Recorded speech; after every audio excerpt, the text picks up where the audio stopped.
Hey, what's up YouTube? My name is Jacob and welcome back to the layout. In today's video, we're going to be doing our February layout update. So let's get right on into the video. So the first place we're going to start off with is my reversing loop, the first part of the layout that I've ever constructed, and what most of my videos have contained of up until the current time period. So what we did here this month was I ripped out this piece right here, and I replaced it with this just because it's so much bigger. My locomotives were getting snagged together. The couplers were snagging together on this. So this is working a lot better. But the only problem is that now my track has been ripped up and ripped up and put down so many times that now it's overused. And now I have to replace all of my track.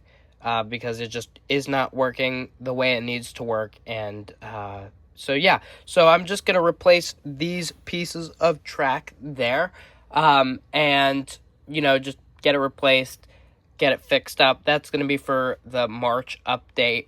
I put another little spacer in here just so that it's a little more even. I also picked up 6 of these hopper cars from Microtrains. 4 of them have... where is it? Here it is. 4 of them have these 4 have the hopper car hatch that opens, which I thought was absolutely amazing. I haven't really done anything with them yet. I haven't put any of my live coal loads or anything in them yet, but that is going to be something that I'm going to be testing out and probably going to be doing a video on. I also have these ones too, which I think are weathered very, very nicely. They have some graffiti on them, which I didn't even notice. I think that's pretty cool. Yeah, not Scale Trains, but Microtrains does an absolutely awesome job. This next month, I'm going to be trying to get all of my couplers the same height and just redo all of them to get them as the Microtrain standard, because some of my couplers are way too high on the rest of the train than others. But yeah, so we're gonna make our way down the line here. I was just kind of storing some stuff around the layout. That's why there are my intermodal cars out. I got 2 new intermodal cars. I don't remember if that was last February or the month before.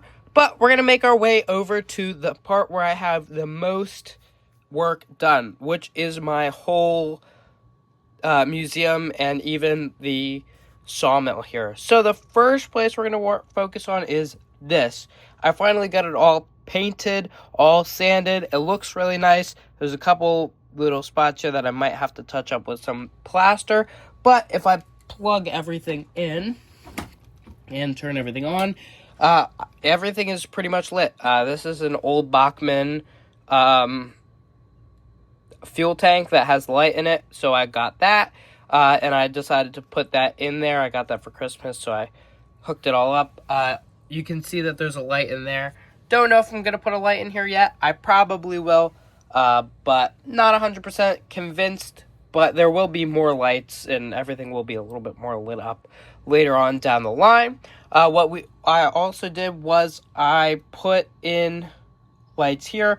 This light came with the kit. This is an old Lifelike N-Scale building kit that I just put together and have been putting together. I've been adding some dirt in slowly and just making everything look a little bit more like real life. I put this light in here. I didn't know if I wanted to do blue or orange, and I think I chose the right color with the orange. It just brings the whole scene together so much better. There is a building that goes right there. I was working on the asphalt out front of the building. Let's put that there. I was working on the asphalt out front of the building here, getting it all painted and installed. And I think this came out really nicely.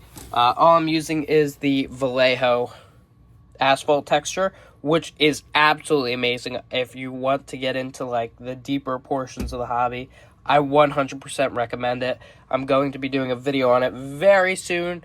That should be probably the next video that's coming out, is a tutorial on how I do roads, and I just knocked one of my tenders over.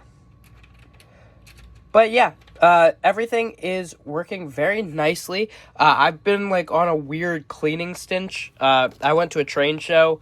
That's where I got those CSX hopper cars from, and I got the Tidy Track cleaner with the cleaning pads. As you can see, I've been like brushing down the tracks. It's completely dirty. This is what they're supposed to look like. They're supposed to be clean and white, and they're so dirty. I've been using these guys too, as you can tell. And I've just been scrubbing down my track, making sure that everything is okay to run, vacuuming up like 3 or 4 times just to be 100% sure that everything will run okay. I also, yesterday, I know this is, or not yesterday, but yeah, yesterday actually, I picked up the Tidy Tracks wheel cleaner from Woodland Scenics. 100% recommend this. I got so much stuff off of my wheels here. There's just like gunk that I did not know were on my train wheels that now I do. But yeah, I've just kind of been working on getting the locomotives all set up correctly. I just recently did that with the big boy. Let's see. I have the big boy all set up so that the speed is a little bit more prototypical, because before it was just kind of like running super duper fast for no reason. But yeah, to talk a little bit more about the scene that you guys are looking at here, which I'm super duper proud of. Everything is Kato Unitrack here. This whole section is right now isolated. I didn't put any feeders down for this track because I wanted to be able to put my DC locomotives on here. So from here back, I'm using the Kato Unitracks, where are they? The insulated rail joiners, so that this whole section can hold just DC locomotives, because it's the DC section. This is the museum. So these guys can't really run on my layout right now. I might attempt to convert this to DCC, but I don't really know if I want to, because it's a really nice locomotive and I really don't want to wreck it.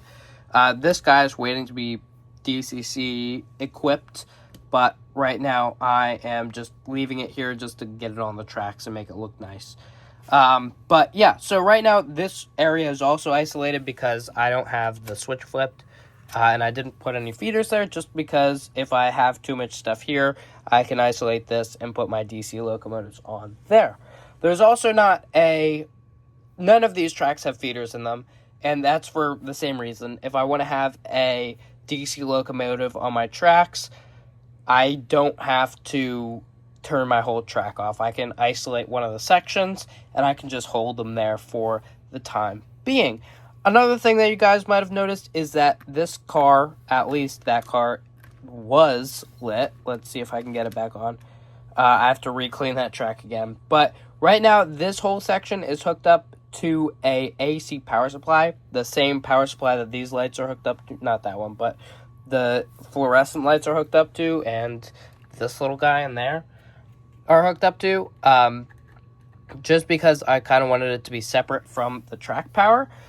Just so that if I don't really want to have my track power on, I can have the nice lights going. But yeah, I did some nice dirt roads here. I used the wet texture that you see here is where is it? I have it here. Is the AK Interactive wet ground. Again, all of these textures and things, I greatly recommend if you want to increase the realism of your train layout. It just looks so much better.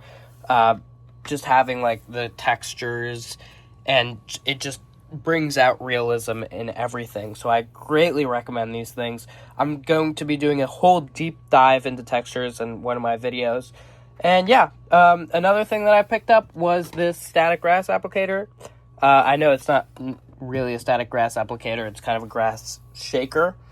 I have mixed feelings on it. it can bring out good static grass, but, like, where is it? Yeah, you can't even really see it. I don't know. I'm mixed on it. I think I should just buy a new static grass applicator altogether, because mine is very broken. And yeah, so pretty much what I got done this month was pretty much just all of this.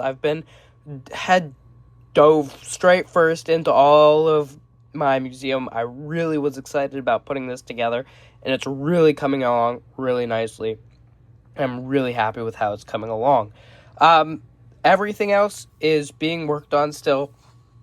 All of this stuff is just a big mess right now just because my ADHD brain is just all over the place, and I need a place to put everything so I can see it and I know it's there. But yeah, everything is turning out really nicely on the layout. I just wanted to do a February layout update, even though I know it's March 1st or 2nd, whatever day it is. I don't remember.